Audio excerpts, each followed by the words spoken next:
How to enable and disable speed limit function from navigation. Setup, navigation, guidance. Now it is disable condition. If you want to enable this function, click on the box.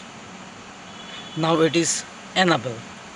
Then if you want to disable the function, then repeat, click on the box. Now it is disabled. Thanks for watching.